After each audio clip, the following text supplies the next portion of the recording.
Bem-vindo ao estudo do Vem e Segue-me do dia 4 de julho. Meu nome é Vanderlei. Vamos continuar o nosso estudo diário aqui das Escrituras com referência do Vem e Segue-me.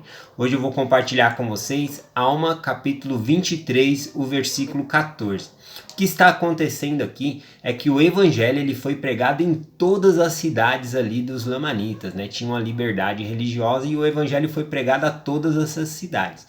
E 7 dessas cidades totalmente foram convertidas ao Senhor, ou seja, todos os lamanitas que habitavam essas cidades foram batizados e fizeram convênio com o Senhor. No versículo 14 é citado aqui as pessoas que não fizeram convênio com o Senhor, que não foram convertidos. Diz assim: e os amalequitas não foram convertidos, exceto um.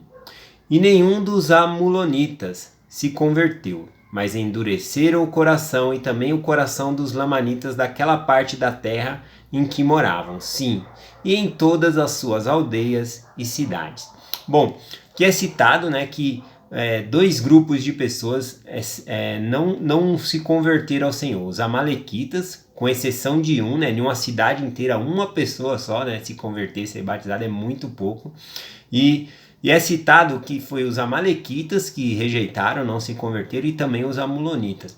Tanto os amalequitas quanto os amulonitas, eles eram no passado nefitas, né? E eles apostataram, se desviaram da sua fé ali e se tornaram lamanitas. Não sei se vocês lembram da época do rei Noé, tinha ali os sacerdotes do rei Noé, que eles apostataram, fugiram, né, raptaram as filhas dos lamanitas, formaram a cidade e depois se associaram ali junto com os lamanitas, né? Então, dá para ver que esses nefitas que se apostataram, que se afastaram do evangelho, eles eram mais duros de coração do que os próprios lamanitas, porque além deles não se converterem, né, eles ainda, né, fez com que o coração dos outros lamanitas ficassem duro também contra o evangelho. Né? Então eles estavam servindo de pedra de tropeço. E por que será que isso acontece? Né? Porque se os nefitas eles tinham a luz do evangelho, né, era então para os amalequitas e os amulonitas serem melhores pessoas, mas não é isso que aconteceu. Então, por que eles ficaram dessa maneira? Aqui no capítulo 24, no versículo 30, explica o motivo. Diz assim, ó: e assim podemos compreender claramente que depois de haver sido iluminado uma vez pelo Espírito de Deus e ter tido grande conhecimento das coisas referente à retidão, um povo cai em pecado e em transgressão, torna-se ainda mais endurecido, e assim o seu estado se torna pior do que nunca tivesse conhecido essas coisas.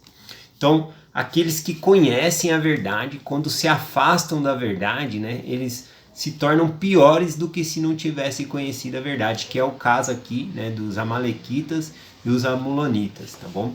E aqui em uma concordância na Bíblia que eu vou ler, tá aqui em 2 Pedro, capítulo 2, né? Pedro ele ensina o seguinte aqui, no versículo 21 e 22. Porque melhor lhe fora não conhecendo o caminho da justiça, do que, conhecendo, desviarem do seu santo mandamento que lhe fora dado. Deste modo, sobreveio-lhe porque lhe um verdadeiro provérbio que diz: o cão voltou ao seu próprio vômito, e a porca lavada ao espojadouro de lama. Então aqui Pedro ele está ensinando, né, que melhor seria não conhecer a justiça da verdade, os mandamentos, do que conhecer os mandamentos e depois se desviar dele. Né? Ou seja, voltar para o pecado. Né? Então ele cita aqui um exemplo de um antigo provérbio, né? O cão voltou ao seu próprio vômito, né? Ou a porca lavada, né? Limpa, vai lá e volta para a lama novamente. Então aqui fala claramente que o estado, né, daquela pessoa, né, que voltou para o pecado se torna pior do que quando estava no pecado, porque agora ela tem conhecimento da verdade, então ela vai se tornar mais dura também, vai se tornar uma pessoa pior. Mas como que uma pessoa, né, que conhece o evangelho, ela chega nesse estado? Será que é do nada assim ela se revolta, né? Jesus Cristo ele ensina aqui, ó, em Mateus capítulo 12, a partir do versículo 43, ele diz assim: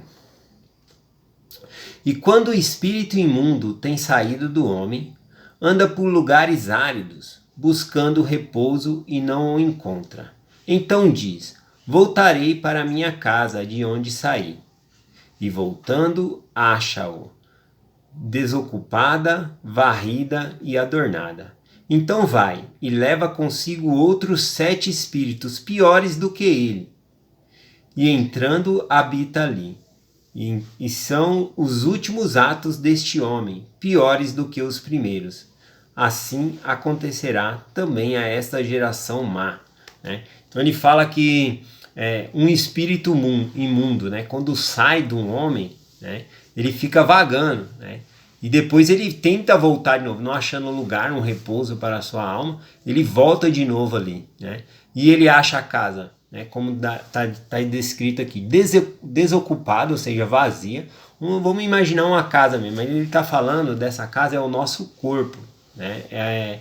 É o nosso corpo. Então, vamos imaginar uma casa de verdade ali com os móveis. Ele acha uma casa desocupada, vazia, né? Varrida, ou seja, ele não tem nem o trabalho de ter que tirar alguma coisa da casa ali para se sentir à vontade. E por último, fala que essa casa está adornada, ou seja, um convite ali para fazer uma festa. Então o que ele faz? Ele vai lá e chama outros espíritos, né? E chama outros espíritos ali e faz aquela festa. E aí os atos deste homem, né, são piores do que os primeiros, porque agora ele se tornou mais duro. E aí Jesus Cristo cita que assim é com aquela geração má, né, que ele está ensinando essas coisas. Então, para que nós nunca cheguemos a esse ponto, né, nós temos que deixar a nossa casa, que é o nosso corpo, né, nunca vazio, né, ou seja, vazio, varrida, adornada, convidando, né, coisas ruins para entrar, né. Então, é um ditado que minha mãe sempre dizia, se vocês souberem aí, me passa de onde foi que ela tirou esse ditado, né? É um provérbio também, ela disse que, ela sempre me falava, cabeça vazia é oficina de Satanás.